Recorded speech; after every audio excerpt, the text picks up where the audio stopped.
principais adaptógenos para tratar disfunção do eixo HPA, vulgarmente chamado de fadiga adrenal. Vou falar sobre eles aqui nesse vídeo, sobre as aplicabilidades, como interpretar o exame que vai indicar qual adaptógeno nós vamos utilizar e erros que vejo na aplicabilidade desses adaptógenos. Tá legal?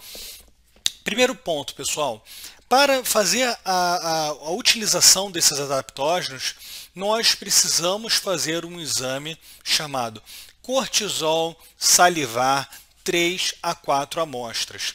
Esse exame vai mostrar como está exatamente a nossa curva de cortisol durante o dia, tá? Então nós temos normalmente 3 formatos de curva de cortisol, tá? Uma é de hipercortisolismo. É quando a pessoa está com cortisol altíssimo, de forma crônica, por feedback positivo, em reação ao estresse crônico ou agudo. Tá? Nós temos a curva flat, que é hipocortisolismo. A pessoa está com cortisol baixíssimo o tempo todo, tá? É quando já está numa fase de exaustão adrenal, tá? Lá no hipercortisolismo, eu esqueci de mencionar, é a fase de adaptação ao estresse, estágio 1 e 2 de fadiga adrenal, tá? Já na curva flat, que é a que eu estou explicando agora, ela está ligada ao estágio 3 e 4 da fadiga adrenal, tá? Que é o hipocortisolismo, entrou em exaustão adrenal, que é um quadro muito mais complicado, tá? É um quadro muito mais delicado, tá bom? A pessoa já passou pela fase de adaptação ao estresse e a adrenal entrou em exaustão, tá? E nós temos também um terceiro quadro, que também é relativamente comum, que é quando a pessoa está ali entre estágio 2 e 3, digamos assim, tá? Que é a curva invertida, tá? A pessoa fica com a curva de cortisol dela invertida, com baixos níveis de cortisol pela manhã, baixos níveis à tarde e começa a ficar com altos níveis à noite, tá legal? Como é a curva de cortisol de uma pessoa saudável? Ao acordar, ali entre 7, 8 até 9 horas da manhã, ela tem um pico de cortisol. O cortisol vai lá em cima. Ao longo do dia ele vai decaindo, e em torno de 4, 5 horas da tarde você tem um novo pico de cortisol. E depois ele vai decaindo novamente. E aí chega a hora da gente dormir, tá? Aquela hora que a gente já começa a ter o sono natural e tudo mais, tá? Um detalhe importante aqui para alertar é quando as pessoas passam do horário que devemos dormir. O ideal é a gente dormir entre 9 e 11 horas da noite. Quando a gente passa das 11 horas da noite, a gente sofre uma second wind, né, que se fala, né? Abre-se uma nova janela de impulsionamento de cortisol. O organismo entende o seguinte: olha, passou do horário de dormir aqui, passou das 11 horas, vamos impulsionar mais um pouco de cortisol porque parece que tem que ficar acordado. Há mais atividades para serem feitas. Isso daí, pessoal, faz um mal danado, altera a nossa arquitetura do sono, tá legal? E aí você acaba tendo uma second wind, né? Uma nova propulsão ali de cortisol, né? E você ficando cada vez mais, você vai ficando acordado durante a noite, você vai tendo mais second winds, vai tendo mais propulsões de cortisol, e isso vai piorando a produção de melatonina, produção de serotonina, altera de fato o seu ritmo circadiano, altera toda a estrutura do nosso sono, tá legal? Então, voltando aqui para a aplicabilidade dos adaptógenos, né? Vou falar aqui primeiro do quadro aqui de hipercortisolismo, cortisol alto o tempo todo. Cortisol alto o tempo todo, nós temos 3 adaptógenos principais aí para suprimir esses níveis altíssimos de cortisol, que é a ashwagandha, rolibeiso e o cérifos, tá? A ashwagandha é uma erva já bastante conhecida, ela tem uma ação GABAérgica, mas também tem uma ação principalmente de suprimir os níveis de cortisol, melhorando a nossa resposta na fase de adaptação ao estresse, ou seja, fase de adaptação ao estresse, cortisol está lá em cima, quando você faz a ingestão de um suplemento como a ashwagandha, você vai diminuir aqueles níveis de cortisol ali para níveis adequados, tá? Então está aqui a aplicabilidade da ashwagandha. Rolibeiso tem ação também parecida com a da ashwagandha. Cérifos também Desses três, o mais poderoso deles é o cérebro. Ele envia ali diretamente um sinal, tá, para a supressão do nosso ACTH, que é quem manda o aviso para a glândula adrenal produzir cortisol. Com a supressão do ACTH, a gente praticamente para de produzir cortisol. É um suplemento que tem que ser até utilizado com cuidado, tá? Porque se passar da dose, pode sofrer reação compensatória, jogando cortisol lá no chão, zerando o cortisol praticamente, e o nosso organismo, como reação compensatória, produz noradrenalina no lugar do cortisol, podendo causar aí sintomas chatos, né, efeitos colaterais de fato, né, por conta do erro da mão do suplemento. E aí, quando acaba ocorrendo essa reação compensatória com produção de noradrenalina, adrenalina, acaba tendo aí taquicardia, aí acaba tendo um quadro de insônia, sudorese intensa, né? Hiperventilação, né? Mas é por não é porque o Cérifos é um mau suplemento, é porque foi usado de forma inadequada. Tem que ter experiência, tem que ter um profissional com experiência e que saiba o que está fazendo, né?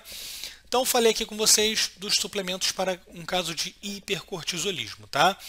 Poxa, como utilizá-los? Normalmente, pessoal, você utiliza ali mais no horário do jantar, né?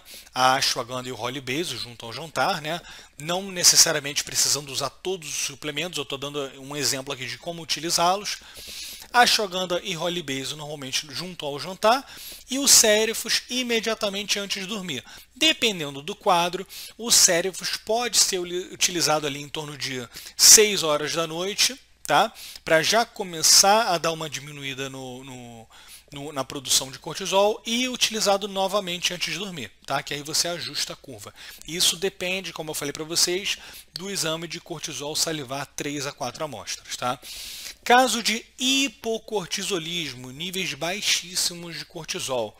Qual é o adaptógeno ideal para um caso como esse?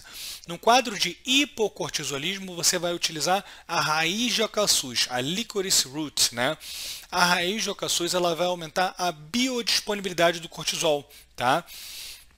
Então ela é um excelente aliado aí nesse processo, tá bom? Como vai utilizar a raiz de acaçuz? Eu normalmente recomendo a raiz de acaçuz ao acordar junto ao café da manhã e junto ao almoço, tá? Tá? Depende do quadro, depende do caso, tá? Só que não se resume a trabalhar apenas com a raiz de acaçuz. Normalmente, quando a pessoa está num quadro desse de hipocortisolismo, ela normalmente está com a cascata hormonal deficitária, ou seja, o problema que está lá na ponta, que é o cortisol baixíssimo, o problema está começando lá na outra ponta da cascata hormonal. Nós temos o colesterol é degradado e metabolizado, é obtida a pregnenolona, que é a nossa mãe dos hormônios, e a partir da pregnenolona nós temos ali as ramificações, vai para a progesterona, DHEA, e vamos tendo toda a cascata hormonal, né, em ramificações até chegar na testosterona, estradiol, cortisol, né? O que acontece quando uma pessoa está com exaustão adrenal, que é muito comum?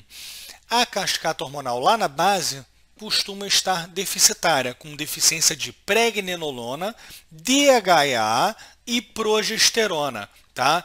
Então, quando há um caso de hipocortisolismo, a gente tem que ajustar a raiz de acaçuz, né? E normalmente tem que fazer o ajuste de 3 principais hormônios: DHEA, pregnenolona e progesterona. Quando a gente faz o ajuste desses 3 hormônios, indiretamente nós vamos aumentar os níveis de cortisol no nosso organismo, tá? Se esse protocolo não surtir efeito terapêutico de forma adequada ao longo aí de 4, 5 meses, vale observar a aplicabilidade aí de entrar com a hidrocortisona, mas é raríssima a necessidade de entrar com hidrocortisona, tá? Em um quadro como esse, tá?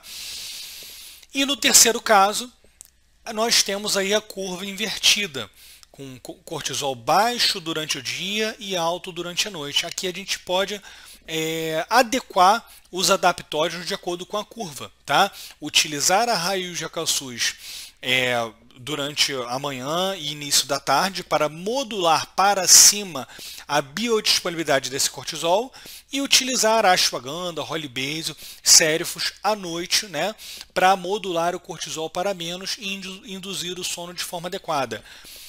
Qual é a importância, né, de ajustar o cortisol principalmente à noite? Pessoal, hipercortisolismo à noite vai alterar o mecanismo de ação da serotonina, da melatonina, ou seja, se você está com cortisol muito alto à noite, né, e o cortisol ele já tem um efeito de aumentar o foco, né, te deixar com capacidade de reação melhor, né, te deixar em alerta. Então, o cortisol alto à noite, de forma primária, ele já vai alterar a tua capacidade de iniciar o sono. Além disso, o cortisol muito alto ele causa degradação de serotonina e melatonina principalmente. Então você acaba sofrendo de insônia inicial e quando você consegue iniciar o sono, a sua arquitetura do sono fica prejudicada, porque você vai ficar com níveis inadequados de serotonina e melatonina, tá? E eu faço um adendo aqui. Em caso de hipercortisolismo, nós também podemos utilizar melatonina em doses mais altas, 1 a 5 miligramas, dependendo até 10 miligramas, dependendo do caso. A melatonina age em contrabalanço ao cortisol. Então, com altas dosagens de melatonina, nós conseguimos também suprimir o cortisol. Tá legal? Pessoal, o que eu vejo aqui de alguns profissionais recomendando e algumas pessoas sem conhecimento utilizando? A pessoa está com fadiga, está com cansaço, está com uma reação inadequada ao estresse e vai lá e faz a utilização de ashwagandha. Por quê? A ashwagandha se tornou um adaptógeno, né, um suplemento extremamente conhecido e banalizado. Não é assim que as coisas funcionam. Eu recomendo utilizar a ashwagandha, esses adaptógenos que modulam os níveis de cortisol, após fazer um cortisol salivar de 3 a 4 amostras. Tá? Utilizar uma ashwagandha em alguém que está com hipocortisolismo não é a melhor conduta para esse tipo de caso. Se a pessoa já está com hipocortisolismo, não faz sentido você suprimir ainda mais o ACTH dela, né, suprimir a produção de cortisol. Tá? Não é contraprodutivo uma atitude dessa, tá? E pode inclusive piorar o quadro dessa pessoa, tá?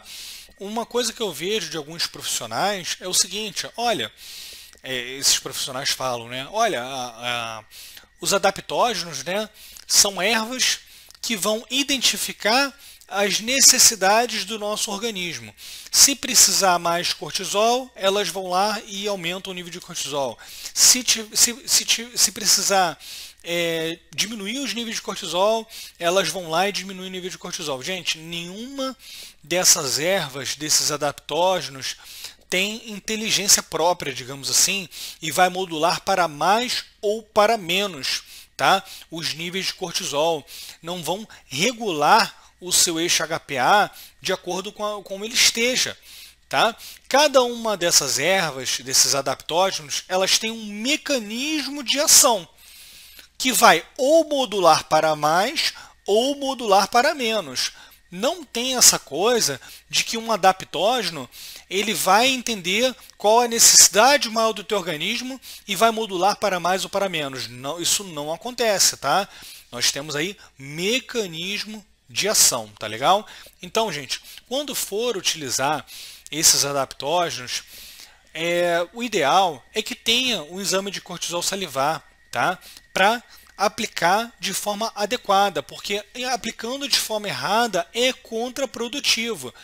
Utilizar um Cérifos, por exemplo, que é um suplemento muito forte, muito eficaz para diminuir, para achatar os níveis de cortisol, e uma pessoa que está com hipocortisolismo vai causar, muito provavelmente, efeitos colaterais, tá? que vão assustar a pessoa. E a pessoa vai achar que o problema é do suplemento, que o suplemento faz mal. Mas é a má aplicabilidade dele, tá bom?